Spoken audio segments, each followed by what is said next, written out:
Hey guys, welcome back. Today we're going to be talking all about confidence. We're getting started on a series of videos now that are all going to be focused on how to build self-confidence. Now, a lot of people spend their lives chasing what they think is happiness. I believe that happiness is a temporary emotion and that what people should really chase is true inner self-confidence. Self-confidence allows you to experience the full range of emotions. Happiness, sadness, joy, sorrow, all of these things authentically, genuinely. Self-confidence allows you to exist in the present moment without any fear of what other people think. It allows you to live your life, to experience the gift that is life and all of the things that life has to offer you. It allows you to not miss out on opportunities. And that's why I think confidence is what you should pursue, rather than the ephemeral, is that a word? Ephemeral pursuit of happiness. Today, we're going to talk a little bit about limiting beliefs. Essentially, inside your head is a belief system. It's your own belief system. It's unique to you. And it's based on a set of kind of yes or no questions. You either believe something is real or it is not. Beliefs are what shape your reality. Essentially, all the objects out there in the world, everything that we think is true is up for debate, because all of that information has to go through our senses into our brain, and our brain describes it to our conscious awareness. We will never know what is real because of this filter. We have no way of knowing. We could be plugged into the matrix for all we know. But one thing we can do is decide what we believe in. If we can decide what we believe in, and if we can align our beliefs to help support us achieve our goals, then that pursuit of confidence becomes a lot easier. You can choose your beliefs, and essentially everything you believe in right now, you chose to believe whether you're aware of that or not. As much as other people can influence you, nobody else can actually get inside your head, I guess if you got surgery or something. But ultimately, nobody can get inside your head and have your thoughts for you, or make your decisions for you. Maybe you were a naive child and you didn't know any better when you formed these beliefs, and in fact if they're limiting beliefs, that's probably true. But now you do know, and so now it's time to do something about it. Let's talk about limiting beliefs. To figure out what beliefs you have that hold you back, you first need to know what it is that you want. Now, in the last series of videos, we covered off goals, setting goals, figuring out what your ideal life is and how you're going to achieve that. Figuring out what your limiting beliefs are come from a very simple question, and we'll get to that in a minute. But for now, I want you to think back over those other exercises that we've done around goals and everything like that, your ideal lifestyle, and during those processes, thoughts would have come into your mind about why you can't have those things that you want. There would have been limiting thoughts. I can't afford that, that's too hard. I'm not ready yet, I don't have enough time. These are the kind of things, limits on what you wanted. I want you to allow your brain to reflect on those as we carry on with this video here today. Because those are the key, they're the path that leads back to your belief system to help you figure out what holds you back and what drives you forward. Frame. Your frame is how you see the world. It's your unique perception of reality.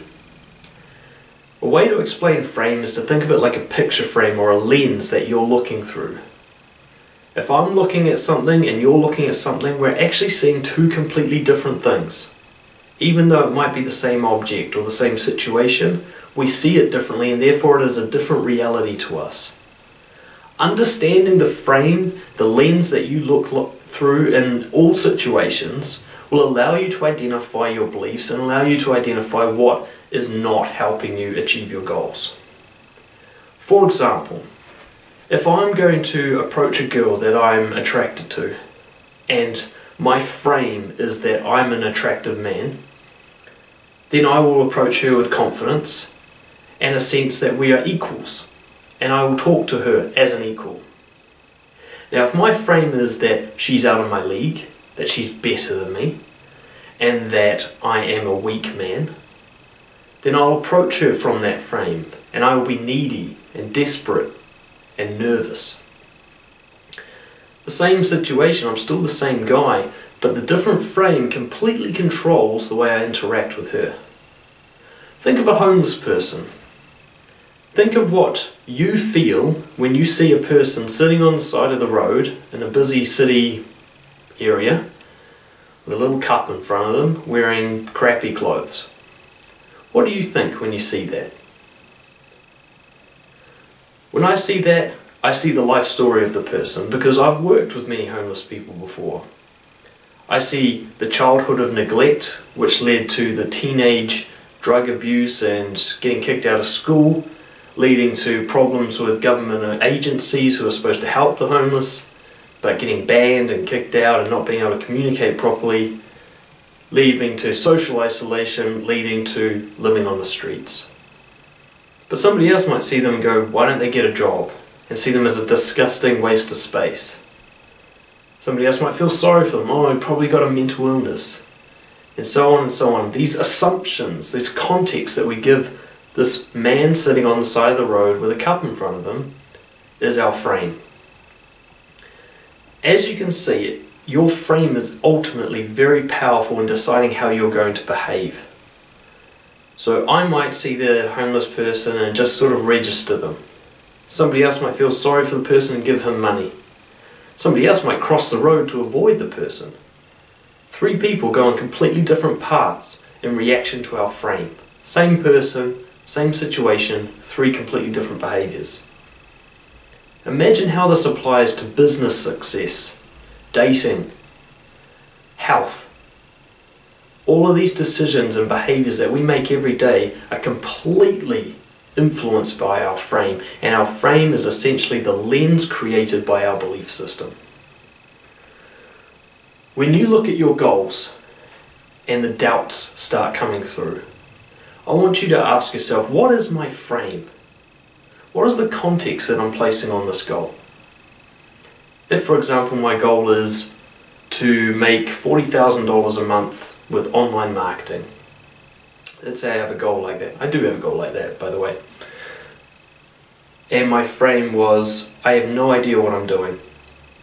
The internet is a big, vast, scary, complicated and competitive place, and I've got no reason to be trying this. There's many more people out there better than me. Imagine that's my frame. How well do you think I'm going to go in achieving that goal? What kind of decisions am I going to make? How likely am I to give up? Now, if I was to approach it, same situation, it's still me with the amount of knowledge I have, nothing's changed, but I decide that my frame is that the internet is a vast, abundant, wondrous place full of resources for me. I can learn anything new if I need to, and I'm able to handle any problem that's thrown my way, and I won't give up on something until it's absolutely working for me. What do you think the results are going to be?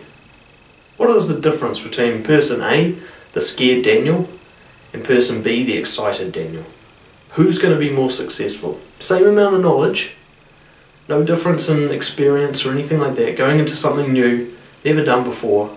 Who's going to be more successful? So you can see, if you can control your frame, then you can control the outcomes of your ventures, of everything that you're trying to do. You can be more successful in attracting a date. You can be more successful in overcoming the obstacles to get a business up and running. You can be more successful in getting that six-pack or those biceps or that long-distance running health.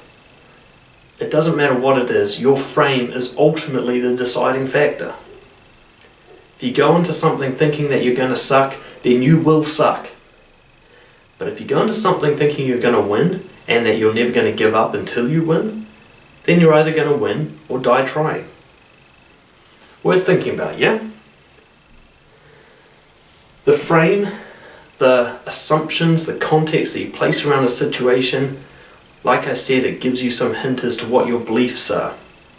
So now I want you to get a bit of paper ready, okay? Piece of paper and a pen, and I want you to pull out that ideal lifestyle that you wrote up in one of the last videos, yeah?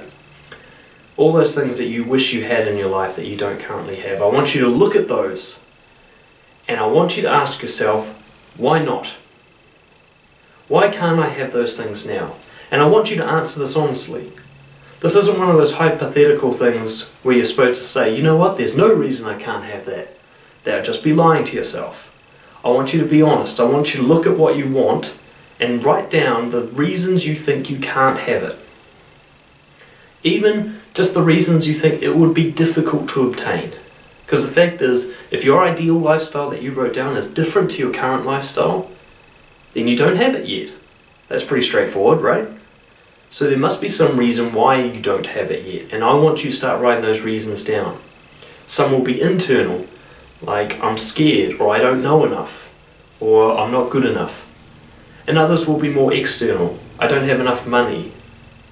I don't have the support. It's too complicated. There's too much competition. I want you to write down all of these things that might get in your way to achieving that dream lifestyle, because if you can't be honest with yourself about those things, you're never going to be able to deal with them. And this kind of coaching that I do isn't about just making you feel good. It's also sometimes it's about making you feel bad, so that you deal with the stuff that makes you feel bad, so that you can feel good more often. Pretty straightforward, right? Your beliefs can be split into two very simple categories. Those that help you and those that do not. Limiting beliefs and enabling beliefs. Okay? What I'm interested in, if you have beliefs that help you, I want you to write those down too, but for now, we're looking at the beliefs that don't help you. When you finish the exercise, you've written down all the reasons why you can't have whatever it is that you want. I simply want you to list them all out with the words, I currently believe, in front of them. I currently believe that I don't have enough money. I currently believe that I'm not good enough. I currently believe that there's too much competition. Okay?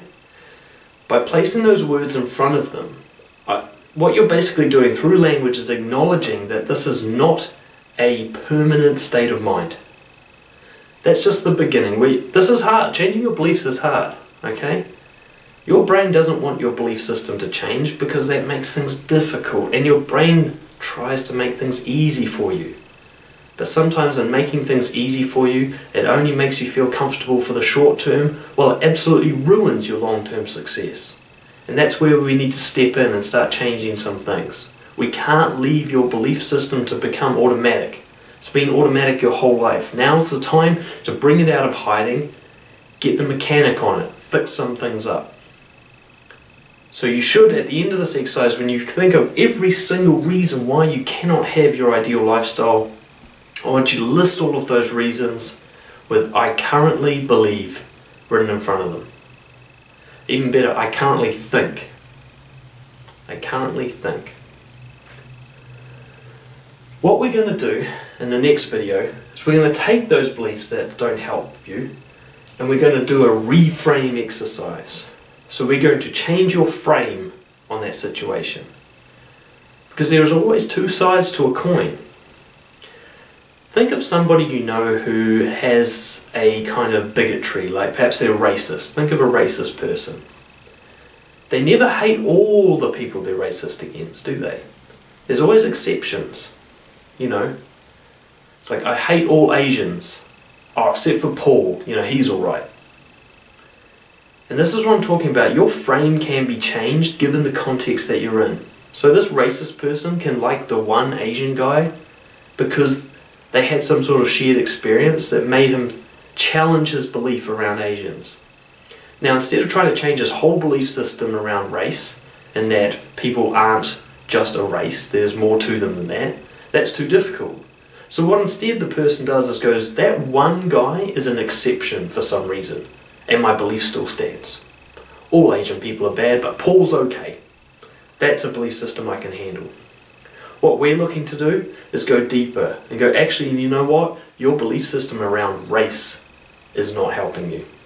You're missing out on great relationships like the one you have with Paul because you think all Asians are bad.